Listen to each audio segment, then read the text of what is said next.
Hi, and welcome back to Mommy is Thriving. I'm your host, Sami Galbo, and today I am so excited to sit down with my dear friend and incredible author, Daria Levette. Daria is a fiction writer, mom of three, and the brilliant mind behind Aftertaste, a darkly funny, foodie, ghosty novel that somehow mixes restaurants, grief, humor, and magic all in one. In today's episode, we're talking about what it really looks like to chase a big creative dream while raising little humans. Book tours, school drop-offs, tantrums, laundry, and yes, the never-ending water bottle drama. If you've ever wondered how you can still be you while being mom to everyone else, this conversation is for you. So let's dive in. This is Mommy is Thriving with my friend, author Daria Levette.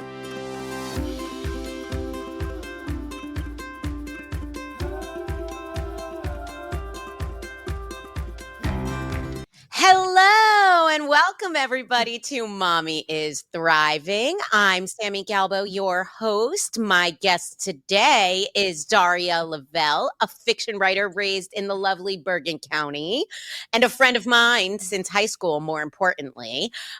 Her debut novel, Aftertaste, is a dark comedy about food, ghosts, and the New York culinary scene, is out now in bookstores nationwide.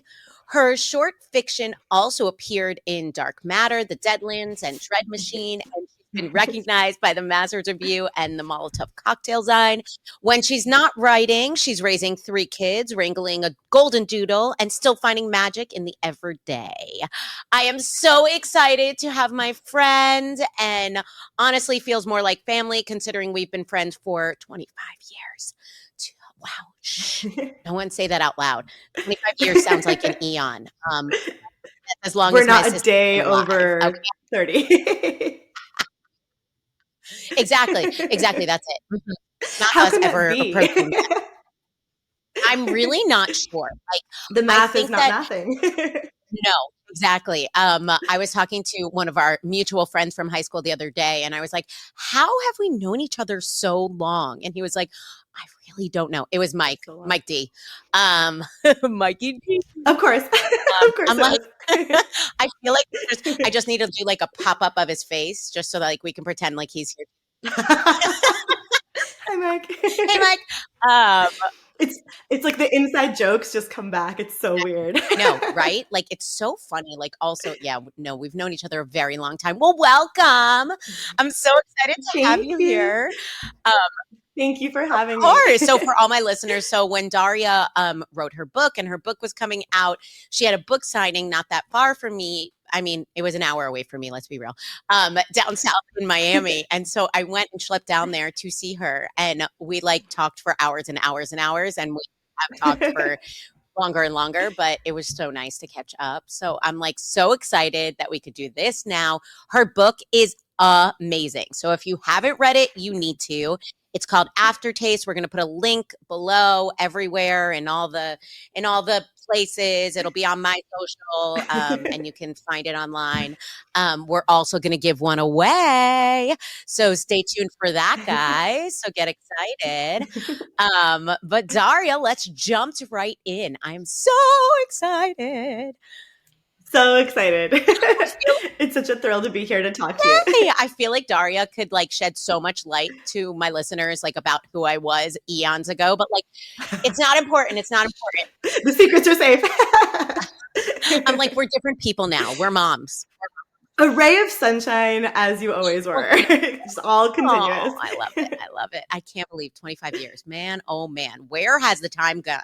Like really, but like when you look back at us, like in high school, could you ever imagine you'd be here now, published author, 3 kids, book festivals, like getting rights bought by Sony? Like, could you even imagine this? So the crazy thing is, high school is when I started writing seriously. So I knew at 15, like, this is where I wanted to go. I wanted to be an author. I started writing with like, creative writing classes. I had Mr. Weems do a special like creative writing assignment for me. And so I knew this was a passion. I knew this is what I wanted to do. It just took me many years to get to the place where I actually, published the first book. But it's funny, like thinking back to high school, like that's where it started for me, this whole dream. So if they ever say, don't let go of the things you love, this is a testament to that.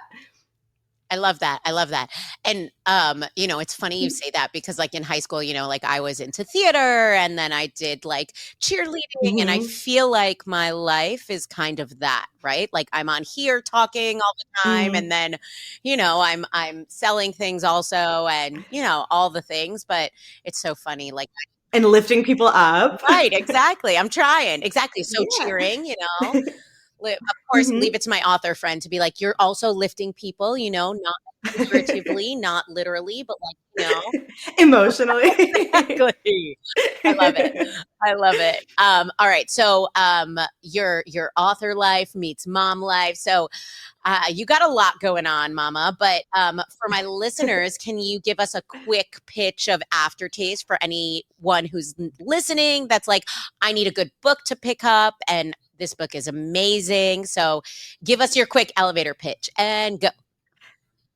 Yeah, so first of all, it's the perfect book as you transition from summer into fall into spooky season. Aftertaste is a ghost story, it is a love story, and it's a food story. It's about a man who loses his father at a really young age, and he starts to experience the flavors of food from the other side, from the afterlife. And he discovers that by cooking that food, he can actually bring a ghost back to the living world for a last meal with the people they loved. So he sets off to open a New York City restaurant serving closure. And he falls in love along the way with a person with her own secret connections to the afterlife.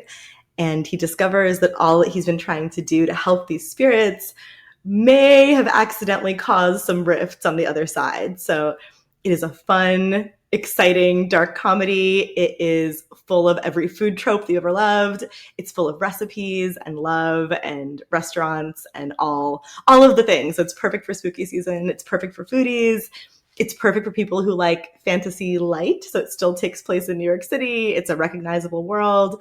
But yeah, it's a lot of fun. That's so awesome. No, it really truly is a great book. And it was so interesting. So when I went to Daria's book signing, and she was talking about, when she was going and pitching the book, and which is so Mm-hmm. amazing to me because it's like totally something I've never been a part of. So I was like really like eating it all up, literally.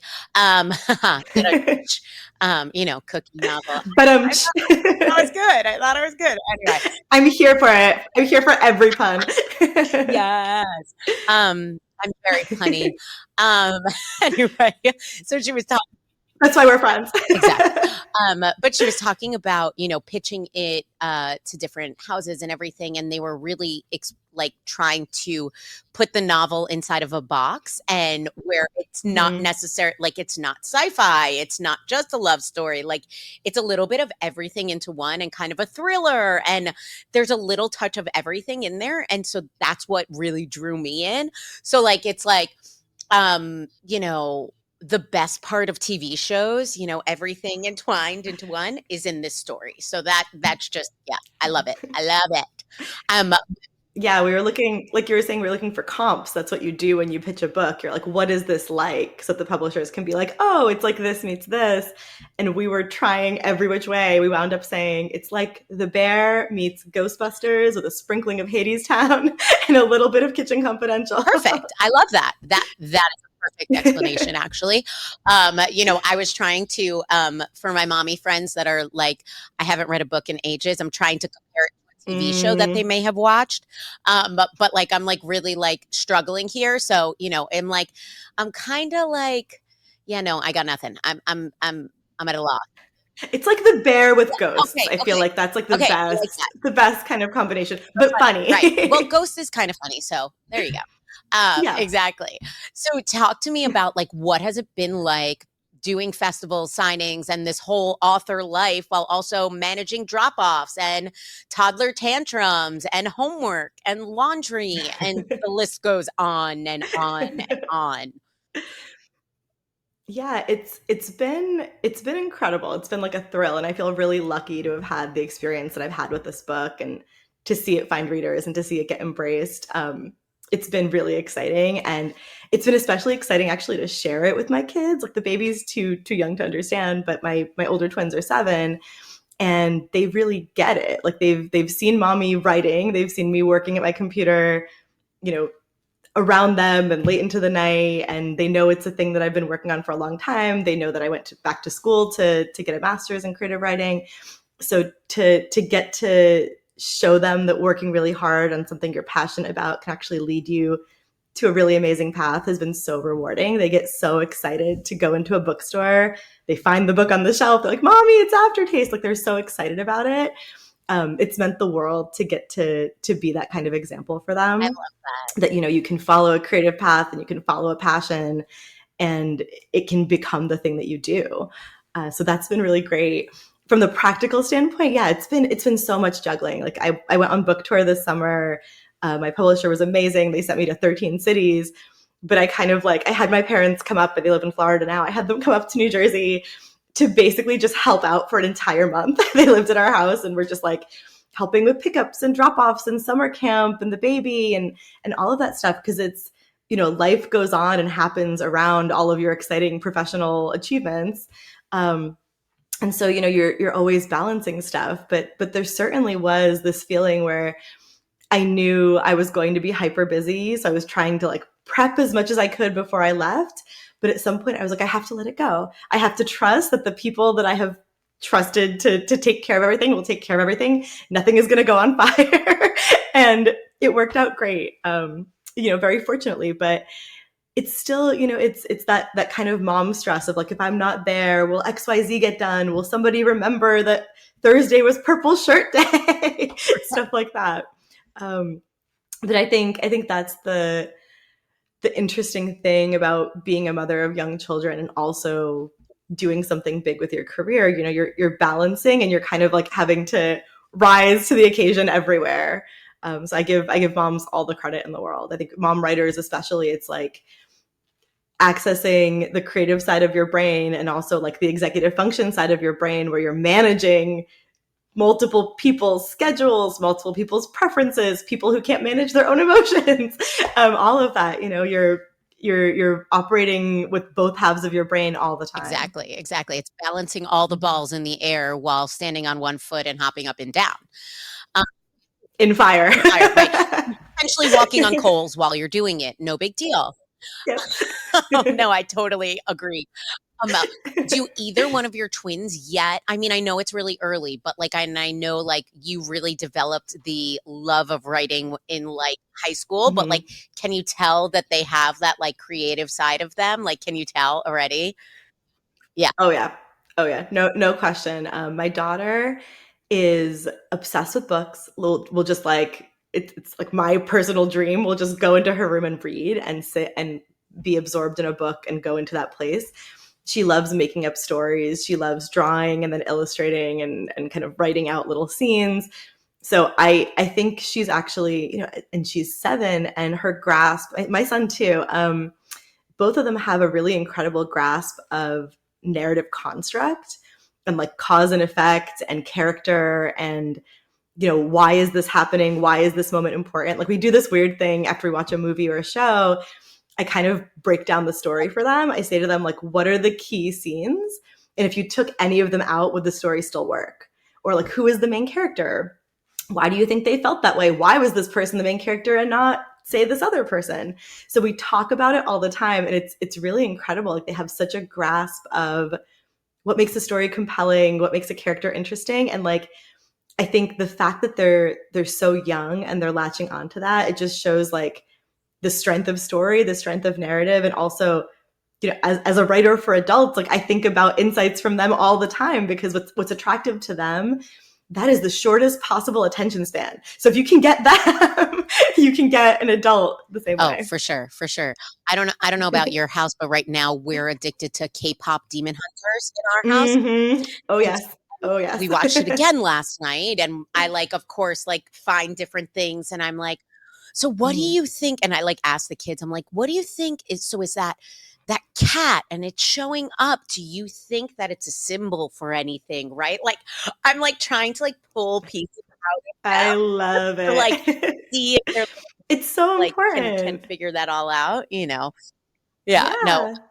Yeah. It's so important. Like the comprehension when you're watching anything with your kids or you're reading a book, that all translates into as they go into school. Like that's the number one thing. Like, can you read and understand what you've read, and then can you reinterpret it? So like that's all part of it. Exactly, exactly. It's so interesting because like my kids are like polar opposites of each other. Like I swear we have one Mm, mini Robbie and one mini Sammy in my house, and I love it's it. great, except um, fighting with yourself is not the most fun. And right now, I have I know. a sick 4 year old, a sick husband. So, mommy's mommying. Um, Mommy's That's surviving. exactly it. Surviving so much, not so much thriving. This week is not about thriving. It's Well, life is a balance. exactly, exactly. Speaking of a balance, what does like your realistic workday look like? Being that you Mm. are all of the things for everyone, and then still have all your writing stuff and all of that. Like, how do you do that? How do you balance it all? Yeah, I mean, on a perfect day when no one is ill, so I feel you, because that's with small children, it's every day. You don't know. Someone's gonna wake up and say, "I have a stomach ache, I have a headache." But on a perfect day where everyone wakes up healthy, knock on wood, um, and the older kids are off to school, and we have a great sitter for the baby, where he goes to an early morning program. I have time during the day, and that kind of during the daytime between the hours of say like 9 and 2:30, those become kind of my precious working hours. So in that is encompassed all of the things that it takes to be an author. So it's not just, I wish it were just, butt and chair and writing and typing and figuring out the next story. But a lot of it is like doing promotion, doing podcasts like this one, writing articles when I'm asked to write them, thinking about marketing requests from the marketing team, looking at book covers, like all of that stuff. Happens in those hours in addition to coming up with the next idea, working on a draft, thinking about it, reading. And then in addition to that, I also have like life things that I try to cram in between. Like, am I going grocery shopping? Am I throwing in a load of laundry? Am I, does somebody need a costume for something, or, to pick up their soccer ball from somewhere? All of that kind of happens in those hours, because once the kids are out of school, it's off to activities, it's dinner, it's homework, it's all of that. And so I try to do all of the tasks in my work day. So I wind up doing, I try to set myself up as much as I can for success. So if I know that there's a scene that I want to work on, I start to like think about it that morning while I'm getting everybody ready to leave the house. I'll think about, okay, I want to work out what's happening with these two characters, or I want to write the meeting scene, or I want to write the scene where there's a big conflict. So I'll start to think about that. So hopefully by the time I sit down, I can kind of hit the ground running. But it also really depends on where I am in the writing process. If I'm just starting a project, it takes a while. So I don't outline. That's my process, which is bananas for so many reasons, but that's what works best for me creatively. And since I don't have an outline, it's not like, oh, I'm writing scene 1 today of 10. It's more of when I start a project, thinking about what am I writing about? What are the different ways I write into it, and kind of experimenting. So that happens to be the phase that I'm in now, working on a second book. And it feels a lot more amorphous, which for somebody who likes order and planning and not chaos, it feels a little bit chaotic. So I try to kind of organize as much as I can mentally before I sit down to do it. Do you find yourself like in the morning, like before the kids get up, do you try and like program time there also for yourself, or are you more of Uh, like a late night person, or neither if the baby wakes you up in the middle of the night, or your plans, or I Oh God, I wish I were. I wish I were a morning person. I've tried my whole life to become a morning person. It still has not worked out for me. And the baby, unfortunately, has been waking up at like Mhm. 5:30. So even if I wanted to, I don't think that I could get up earlier than that to get in like an hour of work. And my brain has like a startup timing. I don't think that I could do the early morning, like first thing in the morning, and come up with something that I think is workable and usable and worth saving, to me, those hours are really the afternoon hours. And then at night, I can do editing, I can read, I can maybe think about like high level plot points, but I found time and time again that when I try to sit down and like do the actual writing, like the words that will make it into the final manuscript late at night, it just comes out like gobbledygook, and I either have to throw it away or like question what I even wrote the next day. Because I often, it's, you're so tired at the end of the day with all of these stimuli, all these things that I've told you before. Like I frequently fall asleep at my laptop at like, midnight or 1 a.m. trying to do the work I couldn't get done that day. And it's, I've now taken to kind of shifting that to different kinds of work that I can handle at that hour in the night. Exactly. That's when I like make lunches for the day or something like that. Things that like don't require the brain activity, Yes. watching mindless television, sometimes it happens. Resetting the kitchen, washing the water bottles. Oh my God, the water bottles. Can we talk about that for Endless. a second? Like, I just don't understand. How did we survive for without 80 years without carrying a water bottle everywhere we went? Like, these water bottles are now security blankets for these children. They're like strapped literally to them. strapped to them at all times. Like, I just don't understand. Were we persistently dehydrated is my question. I'm like thinking back now. Were we perpetually dehydrated because we did not have a water bottle glued to our hand every moment of the day? Because I swear to you, if my child does not bring their water bottle, it is the end of the world. Like, I don't understand. Also, the price of water bottles, okay? Like these these 6-year-olds that need a Stanley, like that's necessary. And then you lose it. With the straw that will tip over and spill everywhere. I don't like the ones that have the straws that don't fold. I usually don't let them bring those out of the house, right? Those are house water bottles because that's necessary also. You can't just have a cup of water. Right. I swear this isn't something that bothers me. I promise. You know what? It's funny you say that because I never thought about it before, but yeah, we were not the water bottle generation. So I guess we water fountained it. I mean, we water fountained it. We water fountained and like the carcinogens that we probably drank from those water fountains, c'est la vie. But here we are, mold and bio something hazard that we ingested in those formative years. We built a strong microbiome from those water fountains. Mitochondria is the powerhouse of the cell. Is that what it is? Is that what it is? Where's Lisa? Where's Lisa when you need her? Lisa, we need you. She just had a baby. Yes. Lisa. Mazel tov, Lisa. Okay. Oh my God. Yes. Water bottles. I can't, washing the water bottles. Yes. No, that's one of those things that, I've traded off with my husband. He now does water bottle cleaning at night, which like, praise be. And you have like a moment of zen. That's so nice. I'm like, I don't have to wash all of the water bottles. Okay, great. Thank you. Yes. The sink is his domain now. Like he has the sink. Like I will do laundry till I'm blue in the face. So I was going to say, I feel that way about laundry. I'm like, I don't mind because I will origami my way into the dishwasher. Everything will fit. I will make it fit. But the laundry is just like, didn't I just do 7 loads? Why is there more laundry? Guys, I just thought I'd let everyone know, best-selling authors, they're just like us, okay? Okay. I'm like, the laundry is still there. We are more like you. We're even more like you than you because it just piles up because we're like, can't deal with this now. Just shove it in the closet. I love it.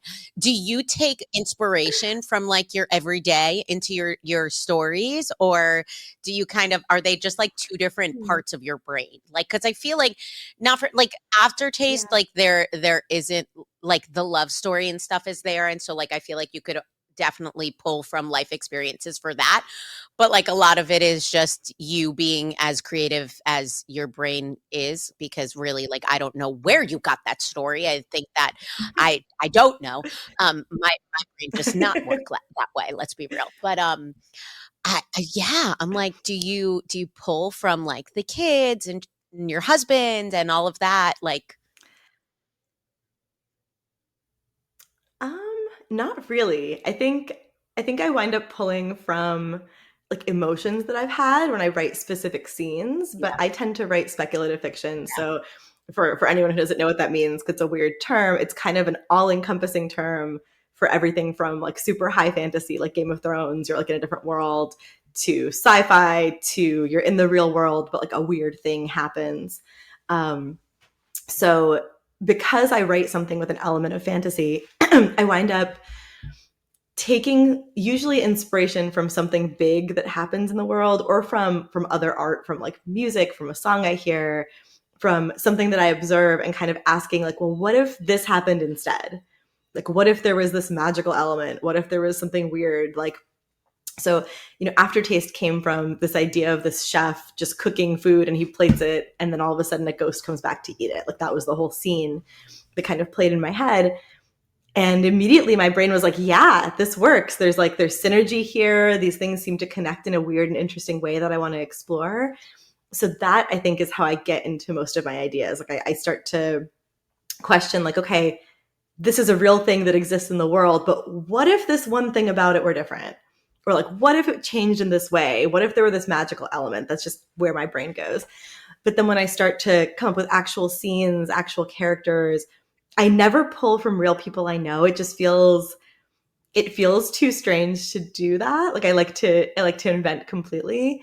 But I pull, from emotions, like things that I've had that I've struggled with, or things that have made me happy. Like, I gift those to my characters. So my main character, Constantine, he's an immigrant. He's Ukrainian, just like I am. So I used a lot of my experiences growing up as an immigrant kid, especially around like the stinky lunchbox and all of those experiences you have where the food is different. It's so comforting to you in one context and it's entirely alienating in another. So I gave that to him as part of his foundation. So I think it's borrowing from things that I know are true to kind of make a story about things that aren't real feel true. that's awesome. That's awesome. That's so interesting how you do that. Like, I feel like that's so authentically you and like how your creative process works. And that's it's so interesting. Like, I just feel like creatives have different brains. Like, I like, really though, like It's very weird in here. in here too. Don't worry. Don't worry. I promise. People would be like, "Oh yeah, there's just a bouncing ball in Sam's brain." It goes from one thought. Follow the word. Exactly. The best is when I start a conversation with Robbie and it's like in the middle of a thought and he's like, okay, I'm going to need you to rewind because you had the first part of that conversation in your head. Like, it did not escape your head into your mouth. Like, I don't know what you're talking. Like, But what a mark of a good partner that he recognizes that and is like, I see that you're somewhere else. Let's go back. almost 18 years later. Yes, yes, we've gotten there. Yes, yes. He now understands because before when I was like, the thing that goes in the thing that the thing, and he's like, what are you speaking of? I'm like, Now he's The like, oh, yeah, vacuum yeah, yeah. You mean cleaner the or leaf like blower? I'm the like, yes, child? the leaf blower. Can you please go use that? Um, yeah, the brain, right? Um, how But do it's, we you carry so much in deal our heads. with the mom guilt? Because I feel like, oh, you Mm. just went, okay, we're good. Um, I feel, yeah, Oh, I back. feel like, like I'm sure like we all deal with it in different ways and like we all feel it in different ways. So like how do you kind of balance it? I mean, mom of three, there's mom guilt at all ends of it, right? Like hanging out with one kid versus the other two or doing all the things. But like with like the book tour and everything else this summer and I'm sure that like it waned on you like you probably struggled through it, I'm sure. Like, how do you give yourself grace? How do you deal with it all? Yeah, I mean, I think that when I have those moments, I sort of interrogate why I'm feeling that way. And is it like a perception thing or is it a reality thing? So there were moments certainly on tour where I was like, oh, I'm missing out on something with the kids, or I'm just missing being with them. Like, I miss them.